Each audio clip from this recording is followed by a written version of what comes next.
Okay, so this is the whatever episode of Beerzerker, right? We're doing the Bowen Island, and I'm shit trashing this sampler pack. Next on the line is a 5% Irish cream ale. Okay, all natural, no preservatives, no additives. All right.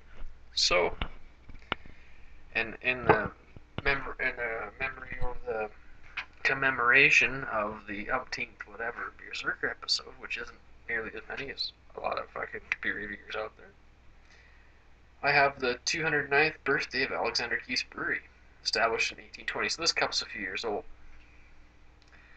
And I'm commemorating it because the biggest misrepresentation of a beer style ever. With their IPA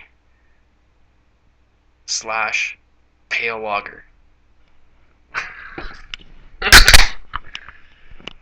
They made it mostly Canadian and they called it an IPA. And they had everyone confused as fuck for a long time until craft beer hit the scene, and then most people sort of have that sorted out now.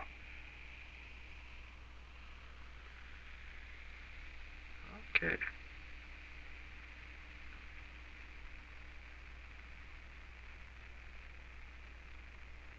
All right. So let's give it a. Not getting a whole lot of anything quite yet. Doesn't mean anything. Let's see. Let's get some gases here.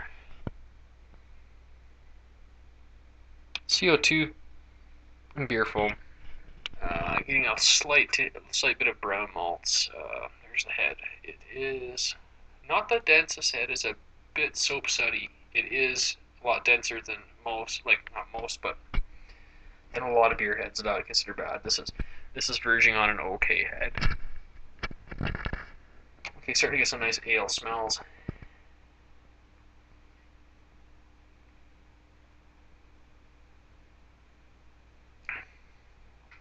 Okay, okay, better than the pale ale. Much smoother. This is the creaminess. It is silky. It does have the appropriate texture. Uh, it is okay, more the maltiness, but it's not malty like the pale ale. Whatever fucking level bond crystal they put in that pale ale, this is definitely like some kind of a. This is just more malt. Hooray! More barley. Seems as nice fucking. It's verging on brown. Still quite transparent, but it's getting to be brown. Okay, a little bit of hops. Smooth, nice ale texture. Bit of tanginess, a bit of excitement, and cheapness flavor coming through. Then you taste the foam, then you taste the beer head, and then rides out with a okay cheap brown ale kind of thing with like a bit of tangy sourness to it, burping up hops, probably from the pale ale.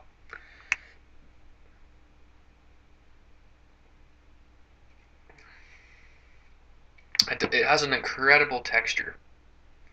I'll give it that. It's just maybe one of the smoothest beer textures on the front of the palate that I've ever had to deal with. It's cream ale. They got the texture down. Okay. As for some of those off flavors, though, it still tastes a bit cheap, mass produced. And being a sampler pack, I know it's not just the one batch because these are all obviously out of different fermenters. These are all different mashes. This is weird. Has the appropriate cream ale smell, has the appropriate cream ale texture, appropriate cream ale maltiness and flavor. It's still a bit weak, body wise, and with the viscosity and the maltiness is all a bit lacking. Um, the head's not amazing. Uh, it's not the worst head. You can kind of tell just by looking at this beer. You can kind of tell what's going on here. And I really hate that it should kick the sampler pack like this. And I am enjoying it because I'm completely broke and I left this shit on the shelf for like damn near a year. I left the last 4 because I couldn't choke them down. I tried to review them. I think I got a couple of reviews of this stuff on here. So I'm re-reviewing the 4 because there were still all 4 in the sample pack, which I left on purpose. And when I made room for my new all grain batch I made, I'm like, fuck beer, right? Yes, because mine isn't carbonated yet.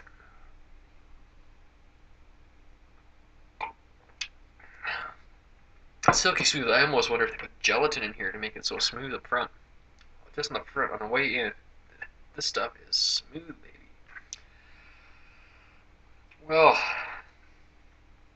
I'm not tasting anything burnt or any, like I say, lacking in viscosity. Mouthfeel on this one is good at the front, but when it comes to the body of the beer, it's lacking. Not a whole lot of hops to speak of, but that's okay with this style. I think that's just appropriate. The price wasn't outrageous, but it definitely wasn't as cheap as like real shit beer. It was like competitive with the good craft ale. Um, a bit of tanginess and sourness to it. Not as bad. I like it better than the pale ale. It's a bit weak in places, so it's not incredibly balanced. I mean, I don't know. Not getting any alcohol out of this one, so to speak. It's not muddy. Quality's poor. It does taste a bit mass-produced for damn sure. And yeah, there's hollow spots. It's and I'm finally starting to get some nice malty aromas out of there, but there's still a bit. They're the appropriate aroma. They're just everything almost just a step down, except for the initial mouthfeel, which is amazing. But the rest of the beer just fails. But it's not horrible. I will rate this higher than the pale ale for sure. The cream ale is definitely, oh, I'd say it's a 5.5 out of 11 for me. It's a drinkable beer. It's a pass. It's pass-ish. It's not really a pass, but it's not. Actually, no, it's not a pass because of that. The texture, the body of the beer, the mass-produced feel of it. That's too much shit that pisses me off with craft ale because that's why I drink craft ale, because that's why I started drinking ale. Period. Because the pale lager shit was so bad I couldn't drink it because of those things that I just mentioned and shitty hops. So I didn't enjoy beer. That's why I started out with wine. Well, I started out with whiskey. Discovered that there were some good Shirazes in like 2002, and then eventually got into craft beer because it exploded in the past few years. You know, fucking, there's great beer out there. I don't have to drink this shit. I'll never buy this again. I won't never fucking buy this beer again ever. I'm gonna call this a 4. It's maybe a point higher than the pale ale. It's too fucking tangy. It's too fucking sour. It needs more barley. It needs better hops. It needs better everything. Sorry, it's a 4 out of